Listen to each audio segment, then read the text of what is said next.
Ancient Taoist wisdom, especially from the Tao Te Ching, challenges everything we've been taught about effort and achievement. Think about this. How much of your daily stress comes from trying to control things that never truly obey your plans? If you've ever felt like the harder you try, the more life resists, you're not alone. In this video, we'll reveal how this ancient principle applies to modern struggles and why surrender might be the key you've overlooked. Let's examine the subtle power of letting go and what it says about the illusion of control. Don't forget to like and subscribe for more. Most of us walk through life convinced that if we just try hard enough, plan well enough, and stay vigilant, we can shape events to our will. This belief is comforting. It gives us a sense of agency. But the truth is, the more we try to script every detail, the more we run headlong into the limits of our control. Think of the person who sacrifices sleep, relationships, and even their health to land a promotion, only to be blindsided by a company restructure. Or the couple who pour everything into saving a relationship, only to watch it unravel for reasons they never saw coming. These moments cut deep because they expose how little sway we actually have. Yet instead of stepping back, we double down, gripping tighter, convinced that more effort is always the answer. It's a cycle that drains us. The illusion of control isn't just a personal struggle, it's baked into our culture. From a young age, we're told to map out our futures, set goals, and chase certainty. Every decision becomes a calculation, every setback a sign to try harder. But life rarely plays by our rules. Studies in psychology call this the illusion of control, a bias where we overestimate our influence, especially when outcomes hinge on luck or factors beyond our reach. The problem is, this mindset leads to anxiety, stress, and disappointment. We end up fighting battles we can't win, all because we're terrified of letting go. Lao Tzu in chapter 48 of the Tao Te Ching flips this thinking on its head. He says, by letting it go, it all gets done. It sounds counterintuitive, almost reckless, but he's not telling us to sit on our hands and hope for the best. The point is to stop obsessing over outcomes and start moving in harmony with reality. There's a difference between acting with intention and trying to force results. When you paddle against a river's current, you exhaust yourself and barely move. But if you use the current, you travel farther with less effort.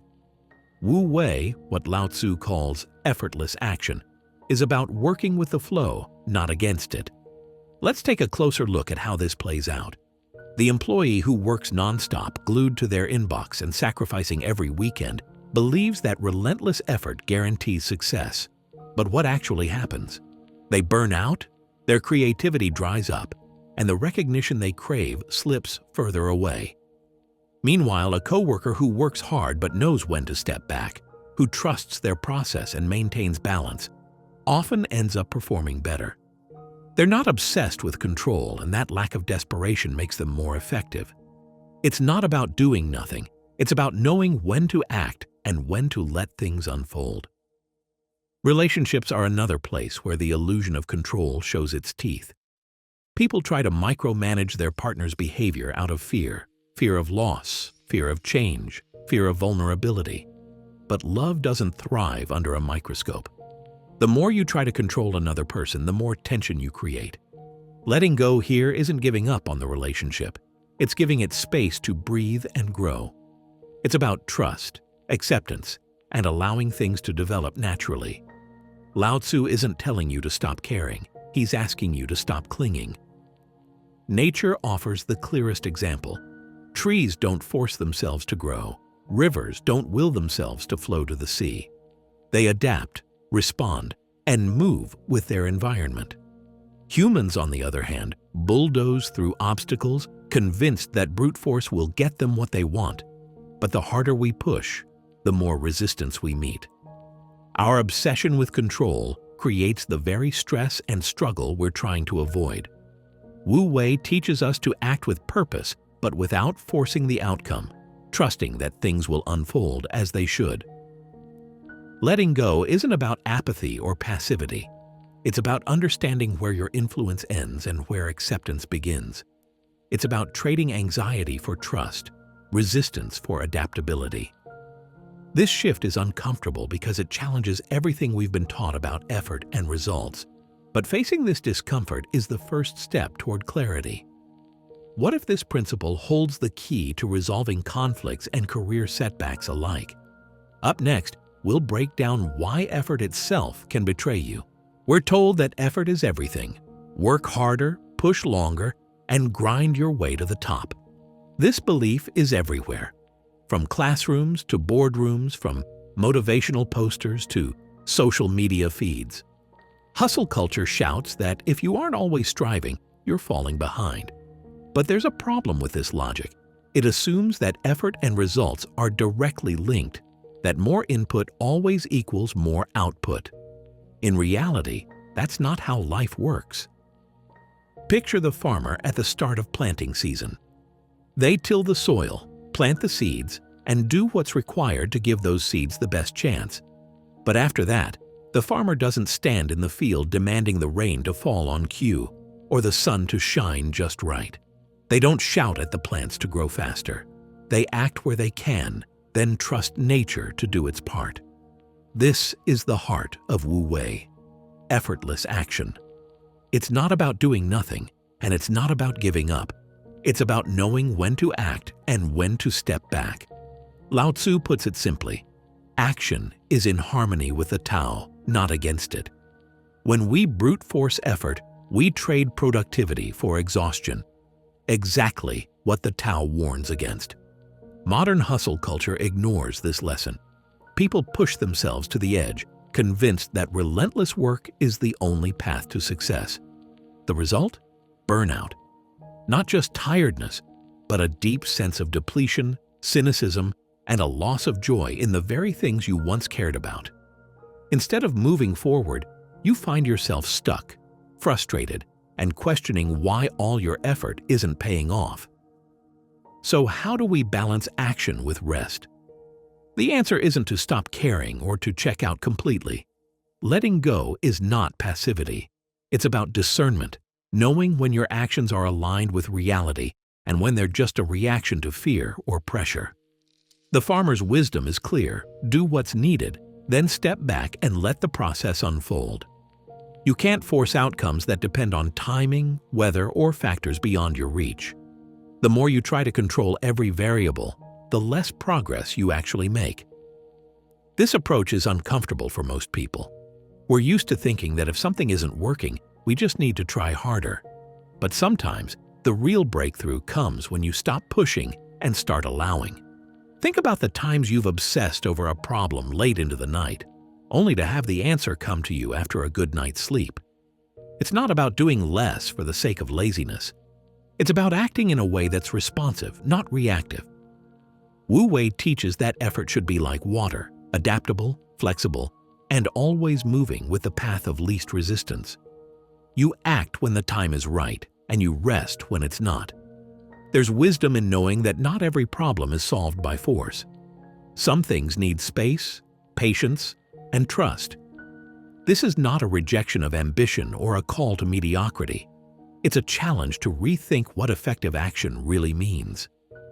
If you're always striving to control every outcome, you'll find yourself exhausted and disappointed. But if you learn to recognize when to step back, you open up space for new possibilities. The discomfort of letting go is real, but it's also where growth happens. The world won't always reward you for effort alone. Sometimes the greatest results come when you stop forcing and start flowing. Of course, letting go of effort doesn't solve everything. There's still the fear of what you can't predict or control. Uncertainty is everywhere, and it's natural to want to avoid it. But what if the unknown isn't something to be feared, but an opportunity waiting to be discovered? Uncertainty isn't just a nuisance. It's something most of us actively try to avoid. The discomfort of not knowing what comes next pushes us to cling to routines, overthink every decision, and sometimes even settle for situations that drain us. The craving for predictability is so strong that we often choose what's familiar, even if it's holding us back. But the reality is, life never guarantees stability. everything can shift in a moment, no matter how much we try to prepare. Why does this fear of uncertainty have such a grip on us? It's built into our biology. When the future is unclear, your brain sounds the alarm, triggering anxiety and that urge to regain control. You might overplan, convinced that mapping out every detail will keep chaos at bay, but all it really does is set you up for disappointment when things inevitably change. The result? You get stuck in jobs you hate, relationships that don't serve you, or patterns that keep you from growing. The need for certainty becomes a cage. Lao Tzu saw things differently. In chapter 64 of the Tao Te Ching, he wrote, "New beginnings are often disguised as painful endings." This isn't just a poetic line. It's a direct challenge to the way most people see change. What if the end of something you counted on isn't just a loss, but a clearing of space for something better? The Taoist view is that change isn't just inevitable, it's essential. Resisting it doesn't stop it. It only makes the process more painful. Think about a time when something in your life ended abruptly: a job, a relationship, a plan you'd built your hopes on. The first reaction is usually fear, maybe even panic. But what if you allowed yourself to sit with that uncertainty instead of scrambling for instant answers? Take the example of someone who loses their job. At first, there's anxiety about what comes next, a desperate urge to restore order. But if that person stops fighting the unknown and starts exploring, they might discover opportunities they never would have considered. Maybe it's a new career path, a skill they'd always wanted to develop, or simply the space to reflect and reset. The painful ending becomes the doorway to a new beginning, if you're willing to let it. What sudden change in your life felt devastating, but later paved the way for something better? It's a question worth asking yourself. Most people have at least one story where what looked like a setback turned out to be the turning point they needed. But you only see those possibilities when you stop resisting the unknown and start moving with it. The Taoist approach isn't about pretending uncertainty is easy or pretending you're never afraid. It's about meeting that fear head-on and choosing not to let it dictate your actions. You move from a mindset of control to one of curiosity. Instead of obsessing over every possible outcome, you focus on what's right in front of you, the next step, not the whole staircase. That's where real adaptability comes from. When you accept that change is part of life's flow, you free yourself from the paralysis of overthinking. Taking small, intentional steps is key. You don't have to overhaul your life in one giant leap. Maybe it's sending out one job application, starting one conversation, or learning one new skill. Each small action is a way of saying yes to uncertainty instead of hiding from it. Over time, those steps add up. You start to see that you can handle more than you thought, and that the unknown isn't always a threat. It can be an opening. Embracing uncertainty is about letting go of the illusion that you can control everything. It's about trusting that even when you can't see the whole path, you can still move forward. The more you practice this, the more resilient you become. You stop seeing change as an enemy and start seeing it as a chance to grow. Next, we'll explore the single mindset shift that turns endings into openings, revealed by Lao Tzu himself. Letting go isn't just a feel-good slogan, it's a practical shift that changes the way you experience life. Lao Tzu warns of attachments to recognition, security, and control.